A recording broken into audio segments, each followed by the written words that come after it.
Olá, sejam muito bem-vindos ao nosso canal. No episódio de hoje do nosso podcast, vamos conversar sobre democracia. Essa palavra é repetida por muitos, mas precisamos lembrar que não se trata apenas de um conceito abstrato, é um processo vivo, em constante construção, que exige de todos nós atenção e vigilância permanentes. Essa reflexão se torna ainda mais necessária diante dos acontecimentos recentes envolvendo Jair Messias Bolsonaro, ex-presidente da República, que entrou para a história como o primeiro chefe de Estado brasileiro condenado pela justiça por atentar contra a democracia, ao articular uma tentativa de golpe. Então, fica com a gente porque a nossa conversa já vai começar. Olá, bem-vindos à nossa conversa de hoje. Vamos explorar um assunto que, assim, tá em toda parte, mas que é cheio de camadas. A democracia nos dias de hoje. Oi, pois é um tema fundamental. A gente ouve falar em democracia o tempo todo, né? Mas será que a gente para pensar o que ela realmente significa agora, tipo, no século XXI? É uma ótima pergunta, porque o significado mudou bastante, né? Exato. E para guiar a gente nessa conversa, a gente tem aqui alguns textos acadêmicos bem interessantes.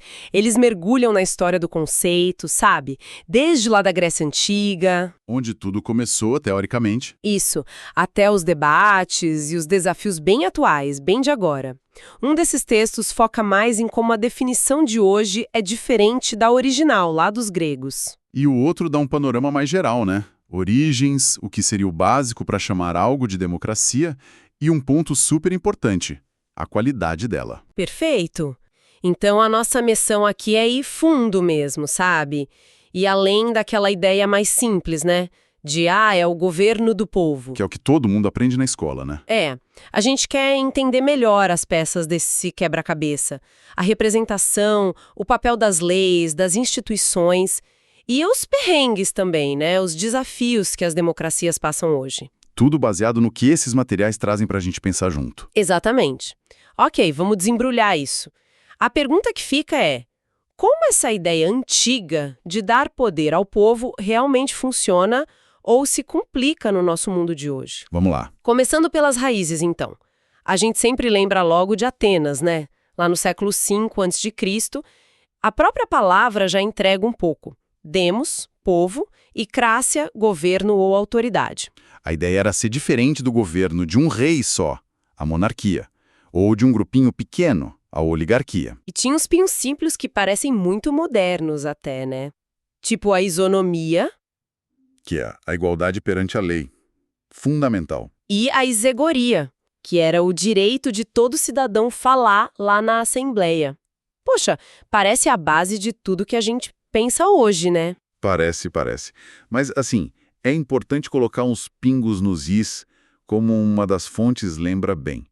Essa democracia ateniense não era para geral, não. Ah, tem isso, né? Tem mulheres, escravos, estrangeiros, até mesmo trabalhadores braçais, muitos deles ficavam de fora. Então, não era exatamente direta e universal como a gente às vezes idealiza, sabe? Entendi. Era um clube mais restrito. Exato. Mas a semente estava lá, sem dúvida. A ideia central, que talvez aquela frase famosa atribuída a Péricles captura bem, né? Governo do povo, pelo povo e para o povo. Isso era muito poderoso. Sim, essa frase é marcante. E o ponto crucial que um dos materiais destaca é que Péricles já sugeria algo mais, que democracia não é só decidir junto, mas também ter como avaliar o processo, sabe? Avaliar como as decisões são tomadas e os resultados que elas trazem. Isso já são pilares do que a gente busca hoje. Faz sentido. Mas e aí? Como essa semente virou essa árvore super complexa que a gente tem hoje? Porque claramente não é a mesma coisa, né? Não mesmo. Aí entra uma ideia bem interessante de um pensador, Giovanni Sartori, que aparece nas nossas fontes. Ele argumenta que a democracia moderna não foi, inventada por uma pessoa só, no momento de genialidade. Não teve um inventor da democracia moderna. Não. Foi um processo longo, sabe? Cheio de idas e vindas, de aprendizado com os erros mesmo. Uma coisa meio de tentativa e erro ao longo da história. Ela foi sendo construída e reconstruída, aprendendo com os próprios tropeços. Interessante isso. Não veio pronta de fábrica, digamos. De jeito nenhum. É mais uma obra em constante construção, sabe? E justamente por ser essa construção histórica, a gente precisa de uma definição mais prática para hoje, mais pé no chão. Certo. E como seria isso? Bom, um dos textos fala numa definição mínima de democracia. Quer dizer, quais são os ingredientes básicos, as regras do jogo que não podem faltar de jeito nenhum. Ok, o essencial. Isso. E aí a gente já vê uma mudança grande em relação a Atenas. A gente saiu do sorteio de cargos, que era comum lá, para o voto, baseado em leis. O que seria esse básico hoje, segundo as fontes que a gente leu? Pelo que eu entendi, são várias coisas juntas, né? Primeiro, o direito de votar e de ser votado tem que ser para todo mundo em pé de igualdade, o tal do sufrágio universal. Isso, fundamental. E não adianta só poder votar, né? As eleições precisam ser livres, acontecer de tempos em tempos, de forma regular, e ter gente de fora do governo de olho para garantir que são justas, que são limpas. Monitoramento independente, né? Exatamente. E tem que ter disputa de verdade. Pelo menos 2 opções diferentes na parada, para ter escolha. Competição política. E quem pede ou quem discorda do governo tem que poder falar, né? Contestar. Essencial. O direito à contestação. Se não pode discordar, não é democracia de verdade. Faz todo sentido. E tem mais coisa nesse pacote básico, né? Tem. Liberdade de expressão, claro. E de poder se organizar, formar partidos políticos, associações, grupos de interesse e, olha, crucial, acesso a fontes de informação que não sejam sós do governo. Informação independente. Para poder formar a própria opinião, né? Exato. E para fechar esse pacote mínimo, a democracia funciona com base em leis, não na vontade de uma pessoa só, por mais popular que ela seja. Isso implica que os governantes têm que prestar contas do que fazem. A famosa accountability. Isso aí, essa responsabilidade de quem está no poder perante quem o colocou lá. Sem isso, a coisa toda desanda, vira outra coisa. O fascinante aqui é ver como esses elementos se tornaram um consenso mínimo. Essa ideia de uma democracia real, pé no chão, me lembra uma distinção importante que um cientista político, o Robert Dahl, fez. Está em um dos textos. Ele diferenciava a democracia ideal, sabe, aquele sonho de um governo que responde perfeitamente aos cidadãos. Uma utopia, quase. Da democracia que existe, de fato, na prática. E a essa democracia real, ele deu um nome: poliarquia. Poliarquia, isso. Que seriam basicamente os países onde existe uma competição real pelo poder e, ao mesmo tempo, muita gente pode participar da política. Não é o ideal perfeito, mas é o que a gente tem de mais próximo disso no mundo real. Exatamente. E essa poliarquia, a democracia como ela é, já esbarra num problemão central: a questão da representação. Ah, sim. Como é que a gente garante que o poder que, na teoria, é do povo, seja de fato exercido em nome dele? Tem até uma frase irônica do Bertold Brecht que uma das fontes cita, que é ótima. O poder emana do povo, mas para onde ele vai? Boa! Para onde ele vai, né? Pois é. O Sartori, de novo ele, toca nesse ponto crucial. Uma coisa é quem tem o título do poder no papel. É o povo. Outra coisa bem diferente é quem exerce esse poder de fato no dia a dia. O poder é exercitium, é exercício, é ação.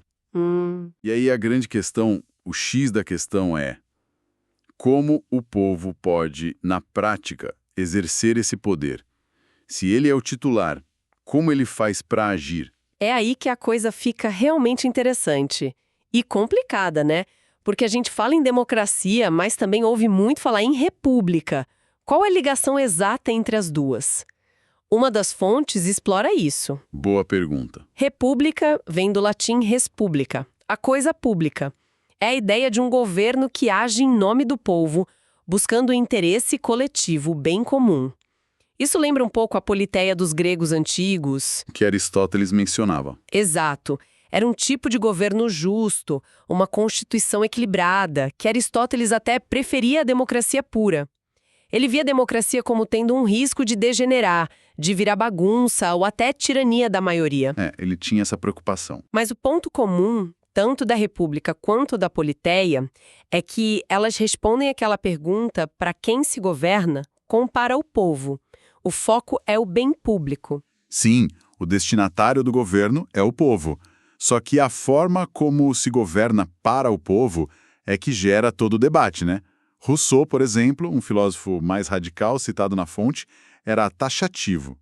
Ele dizia que a soberania do povo não pode ser representada. Não dá para delegar. Direto ao ponto, ele. Total. Mas vamos ser sinceros, né? Como é que a gente coloca milhões, hoje bilhões de pessoas para decidir tudo diretamente? É viável? Parece impossível. Pois é. Outro pensador importante, Norberto Bobbio, também mencionado nos textos, chama essa ideia de participação direta universal de insensata e materialmente impossível nas nossas sociedades gigantes e complexas de hoje. Não tem como fazer uma assembleia com 200 milhões de pessoas, né? O caminho que se encontrou, o modelo que prevaleceu, foi o da representação. A ideia é, o povo continua sendo dono do poder, o titular, mas ele delega o exercício desse poder para representantes eleitos. É tipo o que está na nossa Constituição aqui no Brasil, né? Lá no artigo 1º diz algo como: todo o poder emana do povo, que o exerce por meio de representantes eleitos ou diretamente. Só que tem um detalhe crucial nessa frase. Aquela parte final, né? Nos termos desta Constituição.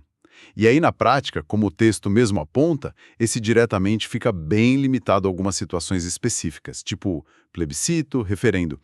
O modelo principal é mesmo o representativo. Sem dúvida. E para esse modelo representativo funcionar minimamente bem, não cair no vazio, as instituições são absolutamente cruciais. As duas fontes batem muito nessa tecla. Instituições tipo, de um lado, o constitucionalismo. A ideia de ter uma constituição forte, sabe? Com leis claras que limitam o poder de quem governa. É como se fosse um contrato social que cria o que a gente chama de Estado democrático de direito. É um freio contra o abuso de poder. Certo, regras claras para todo mundo, inclusive para quem governa. Exatamente. E do outro lado, uma instituição-chave é o parlamento. O Congresso, a Assembleia Legislativa. O lugar onde, pelo menos em teoria, as leis são debatidas e criadas, representando os diversos interesses e visões que existem na sociedade. Em teoria. Em teoria. Um autor citado, David Helt, até lista pontos positivos. O parlamento abre o governo para diferentes visões, para competição de ideias, serve como um campo de teste para lideranças, dá um espaço para minorias se expressarem. Mas nem todo mundo compra essa ideia do parlamento como a grande solução, né? Lembro que uma das fontes apresenta, e é importante dizer de forma bem neutra, a crítica forte de um jurista alemão, Carl Schmitt. Ah, sim. Schmitt era um crítico feroz. Ele achava que essa conversa toda no parlamento era uma farsa, uma bagunça, que não representava a vontade real do povo e acabava sendo dominada por interesses particulares, por lobbies. Uma visão bem pessimista do processo parlamentar. Totalmente. E ele preferia, na verdade, um líder forte, carismático, que supostamente encarnaria a vontade geral do povo, de forma mais direta e unificada. Uma visão bem mais autoritária, claro. Claramente. E essa crítica do Schmitt gerou um debate histórico super famoso com outro jurista importante, Hans Kelsen, que também é mencionada nas fontes. O que o Kelsen dizia? O Kelsen rebatia dizendo: calma lá, Schmitt, não existe o povo como uma coisa só, um bloco homogêneo. Para Kelsen, o povo é uma multiplicidade de indivíduos diferentes. E o que une essa galera toda é a ordem jurídica, são as leis. Duas visões bem opostas sobre o que é o povo. Completamente. E a briga deles ficou muito famosa na discussão sobre quem deveria ser o guardião da Constituição, quem deveria proteger a lei maior. Kelsen defendia que tinha que ser um tribunal independente, uma corte constitucional. O judiciário, né? Isso. Já o Schmitt achava que essa tarefa cabia ao chefe do governo, ao presidente, ao líder.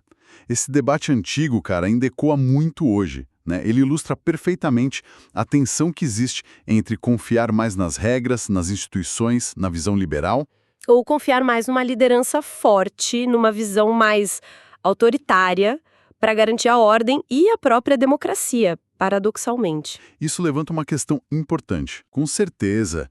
Quer dizer, a conversa sobre democracia foi ficando mais e mais complexa ao longo do tempo. Não parou em Kelsen e Schmitt. Quem mais entrou nessa conversa? Bom, pensadores mais recentes trouxeram outras camadas importantes. Jürgen Habermas, por exemplo, que aparece em uma das fontes, deu uma olhada bem atenta em como as decisões são tomadas. qual é a qualidade desse processo. E o que ele propôs? Ele aposta muito na força da argumentação racional no debate público. Ele diz que a gente precisa usar a razão para conversar e chegar a consensos. E ele faz uma distinção que eu acho bem útil Qual? entre a racionalidade comunicativa e a racionalidade instrumental.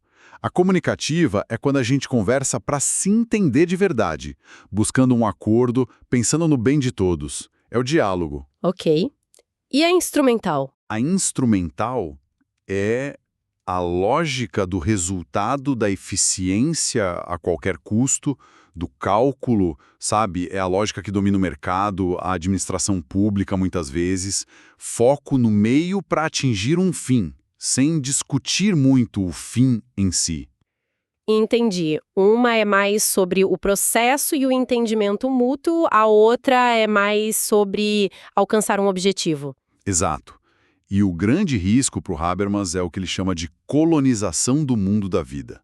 Colonização do mundo da vida. O que é isso? O mundo da vida é esse espaço nosso do dia a dia, das nossas relações, das conversas na praça, na família, onde a gente forma nossas opiniões, nossos valores, nossa cultura. É o espaço da comunicação normal. Certo. A colonização acontece quando a lógica do dinheiro e do poder, a racionalidade instrumental, começa a invadir e dominar esse espaço. Quando tudo vira cálculo, burocracia, estratégia. Isso acaba esvaziando o debate público de verdade, transformando cidadãos em meros consumidores ou administrados. É como se a lógica do sistema engolisse a nossa capacidade de conversar e decidir juntos sobre o que é importante para a gente, se conectarmos isso ao quadro geral. Exatamente. Isso enfraquece a democracia por dentro, porque ela depende dessa esfera pública viva, desse debate genuíno. Faz muito sentido pensar nisso. E tem também a questão econômica, né? Aquele mesmo Robert Dahl, o da poliarquia, também se preocupou com isso. Ele apontou uma tensão bem clara. Qual tensão? Como é que a gente concilia a busca por igualdade política, que é um pilar da democracia, com a baita desigualdade econômica que a gente vê por aí?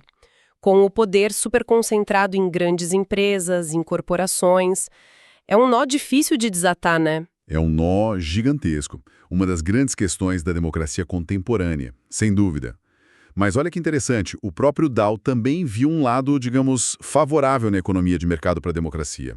Não era só tensão. Ah, é? Como assim? Ele argumentava que, historicamente, o capitalismo de mercado ajudou a reduzir a pobreza extrema, criou uma classe média mais ampla, que tende a ser mais moderada e engajada politicamente e também provê um jeito eficiente de coordenar recursos na sociedade. Então tem os dois lados da moeda. Tem. Ele até listou umas condições que ele achava essenciais ou pelo menos muito favoráveis para a democracia vingar e se manter. Quais seriam essas condições? Essenciais, para ele, eram 3. Primeiro, o controle dos civis sobre os militares e a polícia. Segundo, uma cultura política e convicções democráticas na população e nas elites. E terceiro, não ter um poder estrangeiro hostil mandando ou interferindo demais no país. Ok, essas parecem bem lógicas. E as favoráveis? Aí ele colocava mais 2. Ter uma sociedade e uma economia de mercado modernas, desenvolvidas. E olha que polêmico talvez hoje. Ele achava que ajudava ter o que a fonte chama de fraco pluralismo político, que talvez a gente possa interpretar como uma sociedade com menos divisões culturais ou ideológicas muito profundas e radicais que poderiam dificultar o consenso. Interessante essa última. Dá pano pra manga. Mas o ponto geral é, não basta ter eleição, né? Tem muito mais coisa envolvida pra gente poder dizer que uma democracia é realmente boa, que funciona bem. Exatamente. E isso nos leva direto a um conceito mais atual que é discutido na outra fonte que a gente está usando, a ideia de qualidade da democracia. Qualidade da democracia. O que isso significa? Significa ir além do básico, sabe? Sair do que alguns chamam de falácia eleitoralista, que é achar que só ter eleição livre e justa já resolve tudo. Não resolve. É preciso olhar mais fundo. Muito mais fundo. É preciso medir como a democracia funciona na prática, no dia a dia, em pelo menos 3 dimensões principais. Quais seriam? Primeiro, os princípios. A liberdade e a igualdade estão valendo mesmo para todo mundo na prática, ou são só palavras bonitas na lei? Segundo, os procedimentos. As leis são respeitadas por todos, inclusive pelo governo. Os poderes, legislativo, executivo, judiciário, se fiscalizam de verdade. As pessoas conseguem participar das decisões. Os governantes prestam contas do que fazem. A tal da accountability, de novo. Ela, de novo, sempre importante. E a terceira dimensão são os resultados. A democracia está entregando o que promete, a cidadania está sendo ampliada, o governo está investindo no que importa para as pessoas, as desigualdades sociais e econômicas estão diminuindo ou aumentando. Entendi. É como fazer um check-up completo, né? Ver se a máquina não só existe no papel, mas se está funcionando bem e entregando resultados concretos para a vida das pessoas. Perfeito, é essa a ideia. E essa qualidade toda depende muito, segundo um autor citado chamado Morlino, da fiscalização mútua entre as instituições. Congresso de olho no Executivo, Judiciário garantindo a Constituição, Ministério Público investigando. Um precisa controlar o outro para evitar abusos. Freios e contrapesos funcionando. Exatamente. Mas não depende só das instituições lá em cima, não. Depende muito da gente também, dos cidadãos. Como diz a fonte de forma bem direta, não existe democracia sem democratas. O que isso quer dizer na prática? Quer dizer que precisa ter uma cultura democrática na sociedade. As pessoas precisam ter tolerância com quem pensa diferente.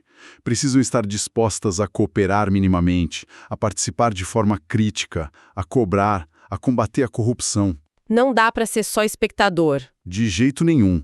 E tem um outro ponto que uma das fontes levanta, citando o trabalho de José Álvaro Moisés, que é a importância da confiança. Confiança. Em quê? Confiança nas instituições, de forma geral. Mesmo que seja uma confiança meio abstrata, não precisa amar os políticos, mas acreditar minimamente que as regras do jogo funcionam, que as instituições como o judiciário, as eleições, são legítimas. Essa confiança funciona como um capital social, um capital de governança, que ajuda o sistema a funcionar em sociedades complexas como a nossa. Sem um mínimo de confiança, tudo trava, tudo fica mais difícil. Uau! Muita coisa para considerar. Então, o que tudo isso significa? Juntando as peças, a democracia que a gente fala hoje é resultado de uma longa evolução, certo? É bem mais complexa do que aquela ideia original de Atenas. Muito mais. Não é só governo do povo, mas sim governo do povo através de um processo bem específico, cheio de regras e instituições e que depende muito da representação para conseguir funcionar em sociedades grandes e diversas. Exato. É como Sartori resumiu bem. A democracia moderna é um sistema que tenta equilibrar duas coisas: a vontade da maioria e a proteção dos direitos de quem pensa diferente, das minorias. E para fazer esse equilíbrio, ela usa principalmente as eleições e a delegação de poder para representantes. E tem um ponto final do Sartori que você mencionou que eu achei bem interessante para entender por que a representação se tornou tão central. Aquele dilema entre custo e risco. Ah, sim, o trade-off, custo-risco. É uma forma bem lúcida de ver a coisa. Ele diz o seguinte: tomar decisões em grupo, coletivamente, sempre tem um custo. Gasta tempo, energia, debate, negociação. Certo, decidir junto dá trabalho. Dá trabalho. E também tem um risco. A decisão final pode ser ruim, pode prejudicar muita gente, pode ser injusta, o risco externo para a população. E qual é o dilema? O dilema é que, geralmente, se você tenta diminuir muito o custo do processo, tipo, simplificando demais a decisão, fazendo tudo muito rápido, o risco de tomar uma decisão ruim aumenta. Uma decisão apressada pode ser desastrosa. Faz sentido. E a representação entra aí como? A representação seria uma solução engenhosa para esse dilema. O que ela faz? Ela diminui drasticamente o número de pessoas que efetivamente tomam as decisões. São os representantes eleitos, um grupo muito menor que o povo todo. Reduz o custo da decisão. Exato. Reduz o custo interno do processo. E, em teoria, esse grupo menor e especializado poderia tomar decisões mais ponderadas, mais informadas, o que ajudaria a diminuir o risco externo, o risco de uma decisão ruim para a sociedade. É uma aposta, claro. Uma aposta na qualidade dessa representação. Entendi. É uma forma de tentar equilibrar a necessidade de decidir com a necessidade de decidir bem em sociedades enormes. Exatamente essa lógica. E pensando agora um pouco no nosso contexto no Brasil, que é uma sociedade gigante, complexa, cheia de desafios.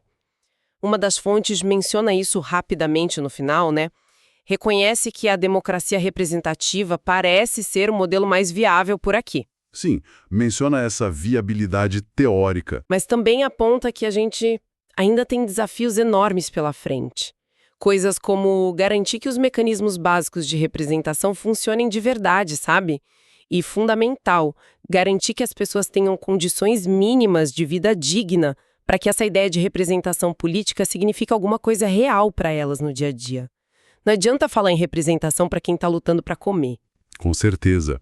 A dimensão social é indissociável. O texto até cita o parlamento e o ativismo na sociedade, no mundo das vidas, como espaços de participação aqui.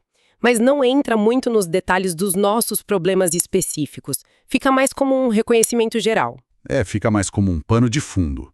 Reconhecendo que a teoria é uma coisa, mas a prática em cada país, com sua história, sua cultura, suas desigualdades, tem suas particularidades e dificuldades imensas. Bom, depois dessa nossa conversa toda, o que fica muito claro para mim é que entender a democracia, e mais ainda, fazer ela funcionar hoje, é um trabalho contínuo. Não está pronto, né? De jeito nenhum. É uma construção permanente. É muito mais do que só ir lá votar de tempos em tempos.